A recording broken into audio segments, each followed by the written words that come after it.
നമസ്കാരം. Indian premier ലീഗിന്റെ 2025 season മുന്നോടിയായുള്ള മെഗാ താരലേലം ഈ മാസം 24, 25 തീയതികളിലായി നടക്കാൻ പോവുകയാണ്. 10 ടീമുകളും അവസാന സീസണിലെ പ്രശ്നങ്ങൾ പരിഹരിച്ച് മുന്നോട്ട് പോകാനുള്ള പദ്ധതികൾ മെനയുകയാണ്. സഞ്ജു സാംസൺ നയിക്കുന്ന രാജസ്ഥാൻ റോയൽസിന് വരുന്ന സീസണിൽ വലിയ പ്രതീക്ഷയാണുള്ളത്.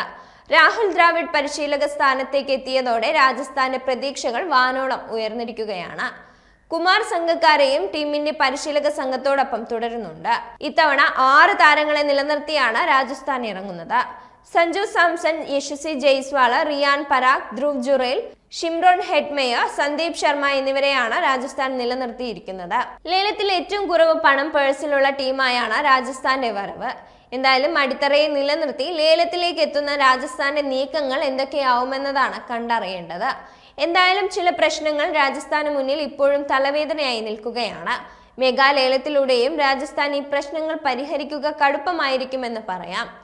ഇത്തരത്തിൽ രാജസ്ഥാന് പരിഹരിക്കാൻ പ്രയാസമുള്ള 3 പ്രശ്നങ്ങൾ എന്തൊക്കെയാണെന്ന് നോക്കാം. കഴിഞ്ഞ കുറച്ച് സീസണുകളിലായി രാജസ്ഥാനെ പിന്നോട്ടടിക്കുന്ന പ്രധാന പ്രശ്നങ്ങളിലൊന്ന് മികച്ച പേസ് ഓൾറൗണ്ടറുടെ അഭാവമാണ്. ജെയ്സൺ ഹോൾഡറെയാണ് അവസാനമായി രാജസ്ഥാൻ ഈ റോളിൽ പരീക്ഷിച്ചത്.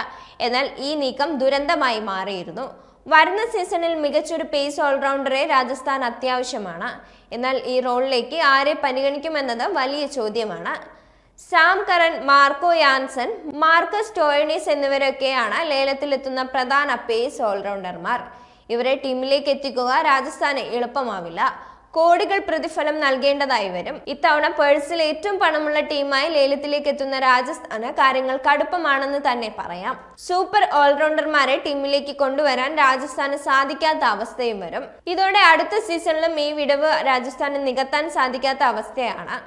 അശ്വിൻ രാജസ്ഥാൻ വിടുമെന്ന റിപ്പോർട്ട് നേരത്തെ തന്നെ പുറത്തു വന്നതാണ്. എന്നാൽ യുസ്വേന്ദ്ര ചഹാലിനെ രാജസ്ഥാൻ വിട്ടുകളഞ്ഞത് വലിയ മണ്ടത്തരമായി പോയി.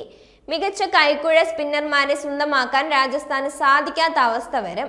നിലവിൽ കയ്യിൽ 41 കോടി മാത്രം ശേഷിക്കുന്ന രാജസ്ഥാന് നിലവിൽ മേഖലകളിലെ വിടവ് നികത്താനുണ്ട്. ഈ സാഹചര്യത്തിൽ വലിയൊരു തുക കൈക്കുഴ സ്പിന്നർമാർക്കായി മുടക്കാനാവില്ല. ജോസ് ബട്ട്ലറെ വിട്ടുകളഞ്ഞ രാജസ്ഥാന് ഈ റോളിലേക്ക് മികച്ചൊരു പകരക്കാരനെയും കണ്ടെത്തേണ്ടതായിട്ടുണ്ട്. ഇതിന് വലിയൊരു തുക മുടക്കാൻ നിലവിലെ സാമ്പത്തിക സ്ഥിതി രാജസ്ഥാനെ അനുവദിക്കില്ല. പണം കുറവായതിനാൽ മികച്ച കൈക്കുഴ സ്പിന്നറെ ടീമിലേക്ക് എത്തിക്കുക എന്നതും രാജസ്ഥാനെ സംബന്ധിച്ച് വളരെ പ്രയാസമാണെന്ന് പറയാം. എന്തായാലും കൈക്കുഴ സ്പിന്നറായ ആരെന്നത് രാജസ്ഥാന് വലിയ തലവേദന സൃഷ്ടിക്കുന്ന ചോദ്യമാണെന്ന് തന്നെ പറയാം.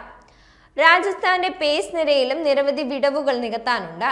ട്രെന്റ് ബോൾട്ടിനെ രാജസ്ഥാൻ വിട്ടുകളഞ്ഞു. ഇതോടെ സൂപ്പർ പേസറായ ഒരു പ്രധാന ബൗളറെ രാജസ്ഥാൻ ടീമിലേക്ക് എത്തിക്കേണ്ടതായുണ്ട്. സന്ദീപ് ശർമ്മ അൺക്യാപ്ഡ് താരമാണ്. അതുകൊണ്ട് തന്നെ പേസ് നിരയിലേക്ക് പേരെടുത്ത പേസർമാർ വേണം. ഇവരെയെല്ലാം ടീമിലേക്ക് എത്തിക്കാൻ വലിയൊരു തുക മുടക്കേണ്ടതായുണ്ട്. നിലവിലെ രാജസ്ഥാന്റെ സാഹചര്യത്തിൽ ഇതും പ്രയാസമായിരിക്കുമെന്ന് പറയണം.